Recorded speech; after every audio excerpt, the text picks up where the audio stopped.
Hey guys, let's go! Tara, kung mahilig ka sa matamis, samahan mo ako sa gala ko today.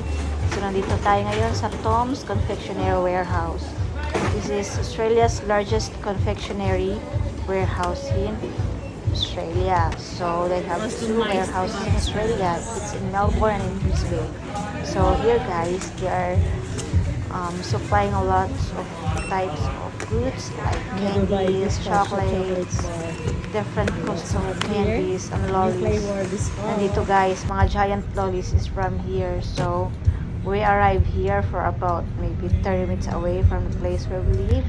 So, dumaan muna kami dyan. And, dito na tayo guys. So, let's go. Tara, pasok tayo. Yan yung main entrance niya. So, here, you will find out a lot of chips. So, iba-ibang klase na chips and lollies na in front area. Ayan. So, andyan. Napakaraming lollies, diba? Customized na yan, guys. So, pinaka-biggest wholesaler markets na dito sa Australia. So, kung may kasama kayong mga bata, malaking pamilya kayo, magandang pumunta dito at talhin yung mga anak nyo, mga mahilig sa candy, sa mga sweets. Kasi dyan, ang dami lang pwedeng pagpilian.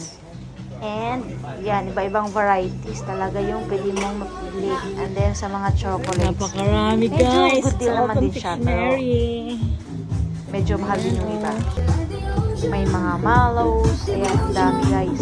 Gummies, nuggets, kung ano-ano pa. Ayan, dami mong choices ditong mapibili. Actually, bumili din naman ako, pero chocolate lang yung nabili ko at candy. Cotton candy guys. Ayan, mga cotton Ayan, candies din available sa kanila. By bucket siya. As a fairy Here, we floss. call it like Sa Pilipinas, tawag natin yung cotton candy. And ayan, nandito pa yung mga Easter chocolate Napakadami mong nila, choices. Easter eggs, available pa. Per kilo na. Usually, yung iba siguro bumibili dito for retail. Dami yung choices. Ayan, napakadami talaga yan guys. Sila yung pinaka-biggest, pinaka-largest warehouse ng candies dito.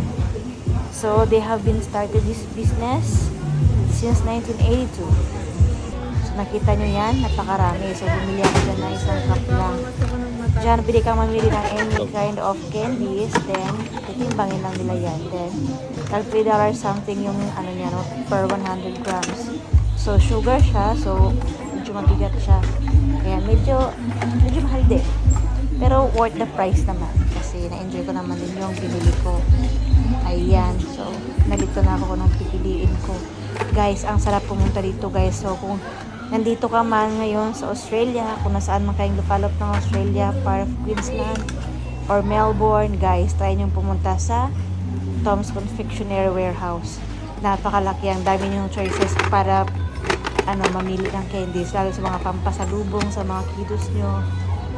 Punta na kayo dyan. Talagang mag-enjoy sila. Ayan, tinimbang ko na para magbayad na ako.